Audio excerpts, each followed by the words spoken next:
Hollywood is endlessly filled with feuds and rivalries, and this time is about James Garner and Steve McQueen. Although Garner was always regarded as one of the nicest and most easygoing guys in Tinseltown, off-screen, he didn't mince words with his assessment of one of his era's biggest stars and screen icons. Despite both being among the top stars of their time, when the cameras weren't rolling, they weren't exactly what their fans expected. Watch this video in full to see what James Garner really thought about Steve McQueen. Garner described McQueen as a stubborn little cuss. Garner and McQueen's on-screen collaboration came to fruition in the 1963 film The Great Escape. Despite their professional rapport, their off-screen relationship was far from harmonious. While filming, they appeared to develop a close bond, but beneath the surface, tensions often simmered. McQueen's eccentric behavior, both on and off camera, frequently rubbed his co-stars the wrong way, leaving Garner particularly unimpressed. In his memoir published in 2011, Garner didn't hold back when discussing his experiences with McQueen. He likened McQueen's demeanor to that of Marlon Brando, acknowledging his talent but also labeling him as a pain in the ass on set. Garner didn't mince words in his assessment, describing McQueen as more of a movie star than an actor, someone who cultivated a macho image rather than embodying genuine authenticity. He criticized McQueen's tendency to always seem like he was acting, suggesting that this lack of naturalness was detrimental to his performances. Garner's candid remarks painted a vivid picture of the dynamics between the two actors, shedding light on the complexities of their relationship both on and off the set of The Great Escape. Garner's grievances with McQueen extended beyond his acting abilities to encompass his behavior on set. Throughout their time filming The Great Escape, McQueen's antics often caused disruptions, pushing Garner to his limits. Mr. McQueen's behavior on the set of The Great Escape proved to be quite disruptive, according to Mr. Garner. In contrast to his laid-back persona, Mr. McQueen caused no end of problems during the filming of the World War II classic, even walking out midway through the shoot due to his dissatisfaction with the character he was portraying. The tension escalated to the point where Mr. McQueen's agent flew out from L.A. for showdown talks with director John Sturges. Ultimately, Mr. Garner was informed that Mr. McQueen had withdrawn from the project, leading to discussions about restructuring the film with Mr. Garner as the new star. However, Mr. Garner was skeptical about this arrangement and decided to confront his friend directly. During their conversation, Mr. McQueen expressed his dislike for the part, feeling it lacked heroism and was too cliched. Despite Mr. McQueen's stubbornness, the director attempted to appease him by incorporating motorcyclist stunts into the film and modifying his character to showcase acts of bravery. Despite the challenges faced during production, The Great Escape went on to become a cinematic classic. Its legacy endures, with audiences still captivated by its thrilling storyline and memorable performances. However, Garner couldn't overlook the disruptions caused by McQueen's behavior and the concessions made to accommodate him, leading to lingering resentment between the two actors. However, McQueen's clashes with other Hollywood heavyweights were less easily resolved. In the classic disaster film The Towering Inferno, McQueen starred alongside Paul Newman, William Holden, Faye Dunaway, and Fred Astaire. Yet tensions flared between McQueen and Newman, reaching a boiling point during filming.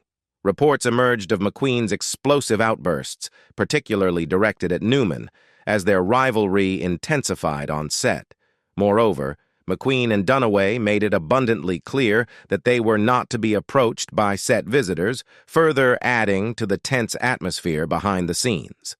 As tensions simmered between Steve McQueen and Paul Newman on the set of The Towering Inferno, the feud reached a boiling point over the allocation of lines. McQueen was livid when he discovered that Newman had 12 more lines than him in the script, prompting a fiery exchange between the two actors. In a heated moment, Newman retaliated by branding McQueen as nothing more than a chicken's aat. The dispute didn't end there. McQueen raised objections about how they were billed on the film posters and trailers, both fiercely vying for top billing. Eventually, they settled for dual top billing, with McQueen's name listed first on the posters, but Newman's placed slightly higher up, creating a unique staggered billing arrangement. This decision meant that depending on how one read the poster, left to right or top to bottom, either McQueen or Newman could be considered the main star. Remarkably, esteemed actors like Fred Astaire, Robert Wagner, and Richard Chamberlain found themselves relegated lower down on the billing hierarchy. The staggered billing approach was unprecedented, offering a novel twist to the traditional billing format. Interestingly, the idea of staggered billing had been considered earlier for Butch Cassidy and the Sundance Kid, before McQueen departed the project and was replaced by the then lesser-known Robert Redford. Despite their on-set rivalry, McQueen and Newman received equal pay for their roles, each earning a hefty fee of $1 million. They portrayed Doug Roberts, the Glass Tower architect, and Michael O'Halloran, the SFFD 5th Battalion Chief, respectively, bringing their star power to the forefront of the disaster epic. McQueen suspected Garner of having an affair with his wife. James Garner, a beloved figure in Hollywood, passed away on July 19, 2014, at the age of 86. His death was attributed to a heart attack resulting from coronary artery disease. Reports suggest that Garner had been in poor health since suffering a stroke in 2008, marking a challenging period in his later years. In addition to his illustrious filmography, Mr. Garner's legacy extends to television, where he left an indelible mark with his roles in iconic shows. One such example is his portrayal of Brett Maverick in the Western series Maverick, which captivated audiences during the 50s and 60s. His adeptness at embodying the charming and roguish Maverick solidified his status as a leading man of the era. Furthermore, Garner's portrayal of Jim Rockford in the 70s private detective series The Rockford Files further showcased his versatility as an actor. As Rockford, he brought a distinctive blend of wit, charisma, and resourcefulness to the screen, earning critical acclaim and a devoted fan base. 3 years prior to his passing, Garner chronicled his illustrious career in his memoir, The Garner Files. In this revealing book, he offered candid insights into his experiences with various co-stars and contemporaries. Among the revelations, Garner didn't hold back in his assessment of movie mogul Jack Warner, whom he deemed one of the rudest individuals he had encountered. Additionally, Garner didn't mince words when critiquing the acting abilities of Charlton Heston, describing his performance as stiff as a board. Garner's memoir also delved into his complex relationship with Steve McQueen. He openly discussed McQueen's challenging behavior on set, highlighting his propensity for childish tantrums and unprofessional conduct. Garner even recounted a bizarre incident where McQueen became convinced that Garner was having an affair with his first wife, showcasing the extent of their strained relationship. In his memoir, Garner offered nuanced insights into Steve McQueen's personality, emphasizing that while he didn't consider McQueen to be inherently malicious, he recognized significant insecurities within the famed actor.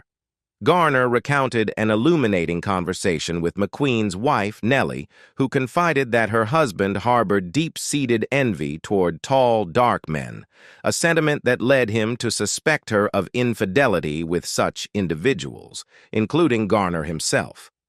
Reflecting on their relationship, Garner described McQueen as akin to a younger brother, albeit one with a troubled disposition, while McQueen viewed Garner in the role of an older brother. Despite this familial dynamic, Garner's memoir didn't shy away from critiquing McQueen's flaws, particularly his tendencies towards jealousy and paranoia. Garner adamantly refuted any insinuations of impropriety with McQueen's wife, stressing that such accusations were unfounded and indicative of the challenges he faced in maintaining his friendship with the renowned actor. Garner dished on Charles Bronson, another figure from The Great Escape cast, who didn't escape James Garner's critical eye, was Charles Bronson. In his memoir, The Garner Files, Garner didn't mince words when describing Bronson, labeling him as bitter and belligerent. While he maintained friendly relations with McQueen, his sentiments towards Bronson were far less amicable. Garner painted a stark picture of Bronson, depicting him as someone who habitually mistreated others and carried an air of hostility. Garner's descriptions of Bronson didn't hold back, portraying him as an individual who frequently clashed with those around him. According to Garner, Bronson's demeanor on set was often confrontational, creating an uncomfortable atmosphere for everyone involved. In a particularly vivid account from his memoir, Garner recounted a tense incident involving Bronson during a poker game at his house roughly a year after The Great Escape wrapped filming. Bronson's attempt to retract a bet that had already been made added to the already strained dynamic between him and Garner. In the aftermath of the poker game incident, tensions between James Garner and Charles Bronson reached a boiling point. Bronson, feeling aggrieved after being compelled to pay up during the game, lost his composure and erupted into a fit of anger. Garner recounted how their disagreement escalated, with both men locking horns and the situation teetering on the edge of confrontation. Fortunately, matters didn't escalate to physical violence, and the altercation ended without any blows being exchanged. Despite the resolution of the immediate conflict, the fallout from the incident lingered, with Bronson vowing never to work with Garner again. However, fate had other plans, as a few years later Garner and his wife, Lois Clark, unexpectedly encountered Bronson and his wife, Jill Ireland, at a restaurant. Despite the lingering tension between them, the four individuals decided to put the past behind them and share a meal together. Nevertheless, beneath the surface veneer of civility, Garner was keenly aware that the animosity between him and Bronson had not dissipated. He candidly acknowledged holding on to his own lingering grudge, recognizing that the unresolved tension continued to color their interactions, despite outward attempts at reconciliation. The Garner Files' other revelations. In addition to shedding light on his relationships with Steve McQueen and Charles Bronson, James Garner's 2011 memoir offered a treasure trove of insights into his personal life and extensive career spanning decades. Contrary to his wholesome public image, Garner candidly revealed a lesser-known aspect of his life, a history of drug use. In his memoir, he admitted to smoking marijuana for the better part of his adult years, and even shared an anecdote about indulging in recreational drug use with comedian John Belushi. Moreover, Garner's political inclinations may come as a surprise to some readers. In his book, he boldly identified himself as a bleeding-heart liberal, showcasing his progressive ideology. He went on to express admiration for Adlai Stevenson, whom he regarded as the most intellectually gifted individual to have pursued the presidency. Garner also held Barack Obama in high esteem, considering him a close second in terms of intelligence among presidential candidates. When reflecting on his illustrious film career, James Garner reserved his highest praise for just a select few of his movies. Among them were The Notebook and The Americanization of Emily, both of which he deemed excellent. In particular, Garner expressed immense satisfaction with The Americanization of Emily, noting with delight how it had evolved from its initial reception into a beloved anti-war drama, earning cult status and achieving recognition as a minor classic over the years.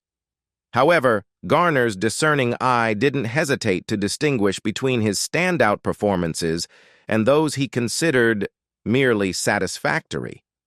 While he acknowledged Murphy's Romance and Grand Prix as films that he found to be pretty good, he didn't place them in the same echelon as his top picks.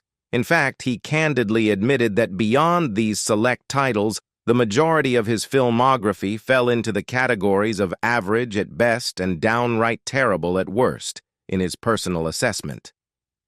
There's one fascinating tidbit about James Garner's journey into acting that deserves mention. Legend has it that while toiling away at a Shell gas station, Garner crossed paths with a soda jerk who prophesied that he had the makings of a Hollywood star. Little did he know then that this chance encounter would set the stage for his future in the entertainment industry. After completing his service in the Army during the Korean War, Garner returned home to find that the same soda jerk had now transitioned into a stage producer. Drawing on their shared history, the producer offered Garner a non-speaking role in a stage adaptation of The Caine Mutiny Court-Martial. It was during this time, amid the hustle and bustle of the theater, that Garner honed his craft by closely observing the legendary Henry Fonda in action night after night. Thus, in a twist of fate, Garner's humble beginnings at a gas station led him down the path to stardom, all thanks to a serendipitous encounter with a former acquaintance turned stage producer. James Garner, hate the movie Sunset. James Garner's portrayal of Wyatt Earp in Sunset marked a departure from his earlier depiction of the legendary lawman in Hour of the Gun. In this comedic take on the Western genre, Garner found himself navigating a different interpretation of the iconic character alongside co-star Bruce Willis. Directed by Blake Edwards, Sunset follows the fictional Western actor Tom Mix, played by Willis, as he teams up with the real-life Wyatt Earp, portrayed by Garner, to solve a case involving murder and corruption. The film adopts a buddy cop dynamic between the unlikely pairing of Mix and Earp, infused with one-liner jokes and slapstick moments that diverge from the serious tone of Hour of the Gun.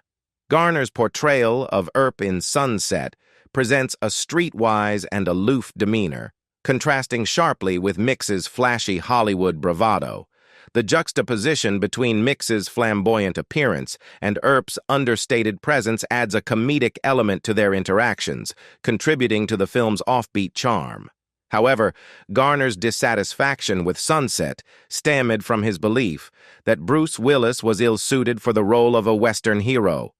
Garner lamented Willis' lack of commitment to portraying a cowboy authentically, criticizing his handling of props such as hats and his tendency to ad-lib scenes.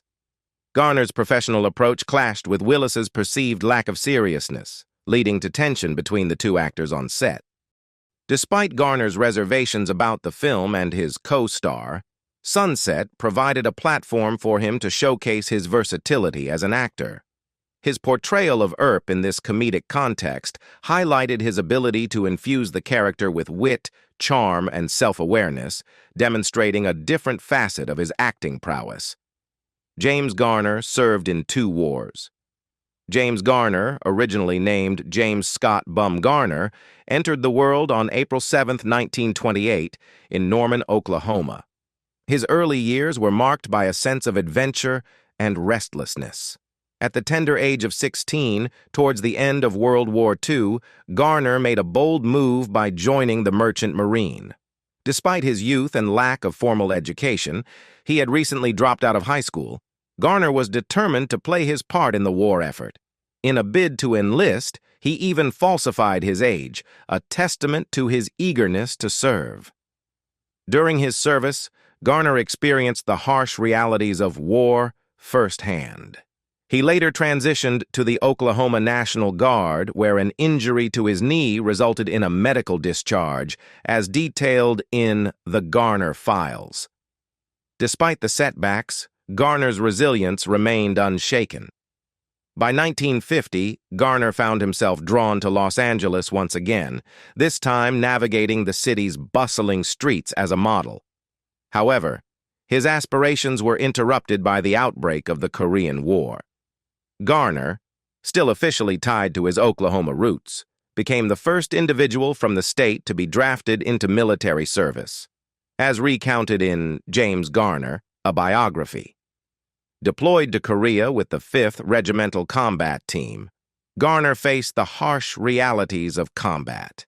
In his memoir, The Garner Files, he candidly reflected on the urgency of the situation. When the fighting heated up, the 5th was rushed to Korea. They needed fodder to stuff up the gap, and we were in the first group of replacements. fish heads, rice, and garlic. During his time in the military, James Garner encountered moments of tension and danger that would later become ingrained in his memory. One such instance occurred during a night of guard duty, where Garner's acute senses picked up on a distinct scent wafting through the air: garlic.